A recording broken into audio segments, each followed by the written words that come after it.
Hello everyone, today I'll show you how to make a color text box in Google Spreadsheet. Open your Google Spreadsheet and select this insert option.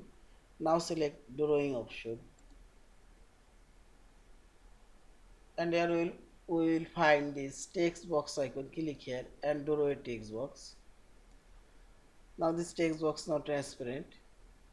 First I click this border color option. I'll make this border color green and border weight I'll 8. Now select this fill color option, that's background color. I'll add this background color. Now type your text here.